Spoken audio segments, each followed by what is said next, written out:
Welcome to the Deep Dive. Today, we're getting into the world of organized crime. We're taking a close look at the Ozone Park Boys, a crew linked to the Gambino family. Right, operating under that umbrella. Exactly. We've got excerpts from a document simply called Ozone Park Boys that we'll be digging into. Okay. And our goal here is, well, pretty straightforward. Figure out the core of this group, their reach, their history, but without getting totally swamped by every single detail. Makes sense. There can be a lot with these kinds of histories. So where do we start? What jumps out first about a crew like this? Well, for me, it's how a group based in one neighborhood, Ozone Park, Queens, can sustain itself for so long, since the 80s. Yeah, the longevity is definitely striking. And not just existing, but involved in such a huge variety of criminal activities. It's not just one thing. No, not at all. Yeah. Our source says they popped up in the 1980s, Ozone Park. Uh-huh. Typical neighborhood base. And they had other names too, Liberty Posse, the Young Guns. Makes you wonder, doesn't it? Different phases, maybe? Or just street names, could be.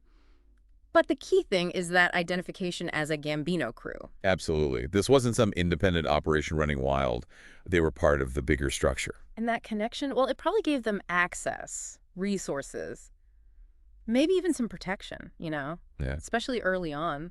seems likely. Okay. The source mentions the core guys, the made men, were Italian, but they had associates from other backgrounds. That's pretty standard structure, yeah. And they weren't just sticking to New York either. They had a real presence down in South Florida. Right, that Florida connection is interesting. But let's talk activities first, the sheer scope. It's kind of mind-boggling. It really is. Our source mentions auto theft, chop shops, going way back to like 86. Early days. Common starting point. But it wasn't just random car theft. They were apparently stealing specific cars, specific parts, almost like fulfilling orders. Right, organized. And using those shops for other stuff, too. Yeah, that's what the document suggests. Credit card fraud, insurance scams, even planning robberies from there. It's more than just car parts. Definitely suggests a level of planning and, diversification early on. They built an ecosystem. And then there's the gambling, a massive sports gambling operation. Oh, yeah, the source puts a number on that, doesn't it? $30 million. A year. Operating out of Ozone Park. It even gives addresses. 149, 29, 122nd Street, and 8907 North Conduit Avenue. Right there in the open, seemingly. How does that even work? An operation that big? It speaks to maybe a certain level of local influence or boldness, perhaps. Boldness is one word for it. Yeah. And beyond the money stuff, the list of alleged crimes just goes on. Murder, robbery. Armed robberies, specifically. Businesses, people. Yeah, the source mentions kidnapping and assault tied into those sometimes. Arms trafficking, arson, assault, again, listed separately, bank robbery. Plural. Numerous armed bank robberies in the New York area. Extortion. Kidnapping is its own thing, too. It's just, it paints a picture of intense violence, doesn't it? It really does. Deeply entrenched in that side of things. But Yeah. They balanced it, if you can call it that, with the financial crimes. Right. Drug trafficking was in there, too. Trips down to South Florida for that. Suggests established networks, supply lines, Yeah. and then witness tampering, retaliation, protecting the organization. That shows a certain sophistication, doesn't it? Beyond just street thugs. Absolutely. Trying to insulate themselves, control the narrative, intimidate people. And the financial crimes list keeps going. Credit card fraud. Apparently stealing info right out of the mail. Wow. Identity theft, insurance fraud, mail fraud. Tax evasion. The document points to Ronald Trucchio specifically, not filing New York state taxes for a few years. 1999 to 2001. Wire fraud, theft from interstate shipments. They seem to hit almost every angle. It's like they were probing for any weakness in the system. And that interstate element is key, like you mentioned with Florida. Travel for racketeering, moving stolen goods Florida to New York. Interference with commerce, using threats, violence. It crosses state lines, which makes it harder for law enforcement, right? Exactly. Jurisdictional challenges, it complicates investigations significantly. Okay, let's talk about some of the names that pop up. Ronald Trucchio seems central. Ronnie One Arm. Yeah, the nickname, apparently from a childhood accident. It's weird how those details sort of humanize these figures. It does. But he was allegedly running the crew through the 90s. Until he got arrested, December 2000, for that huge gambling operation and the tax stuff. And he ended up with a life sentence in 2006. That's a major blow to any crew, taking out the leader like that. You'd think so. Sends a message.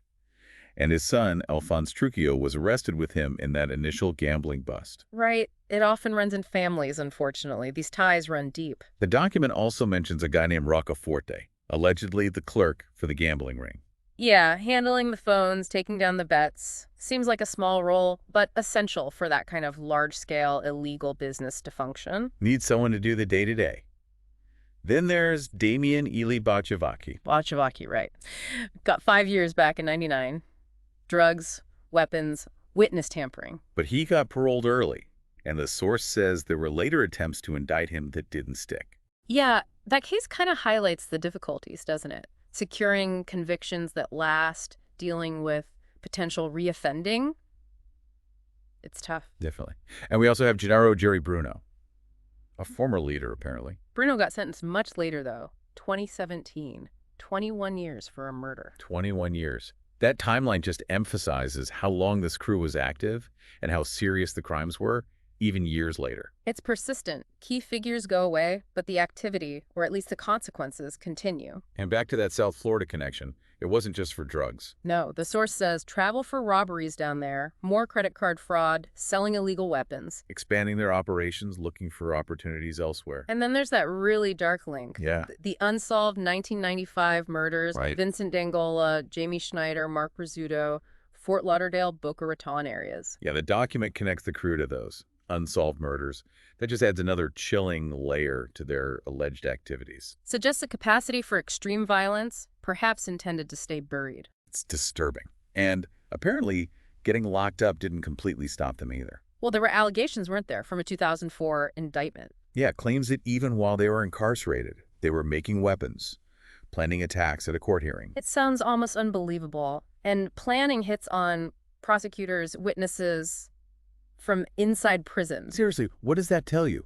That even behind bars, that's the mindset. It underscores a deep, deep commitment to that criminal life, I think, and the immense challenge for the justice system to truly contain or rehabilitate individuals like that. So if we just step back for a second, the sheer range of crimes and the time span 80s basically up to recent history, it's really something for one crew. It's staggering. This wasn't some flash in the pan, decades of activity. And remember, this is just one crew within the larger Gambino family structure. Exactly. It shows the kind of impact these organized groups can have. Economically, through the fraud and gambling, but also the human cost. Violence, drugs, fear, it ripples out. It really does make you think. You know, when you consider this sheer volume, this variety of crimes over so many years, what does it really tell us about the challenge of fighting organized crime effectively, long term? That's the big question, isn't it? Yeah. What fundamental questions does looking at a crew like the Ozone Park Boys raise for you, the listener, about how these criminal enterprises actually work, and maybe more importantly, what strategies could possibly dismantle them? Something to chew on as we wrap up this deep dive.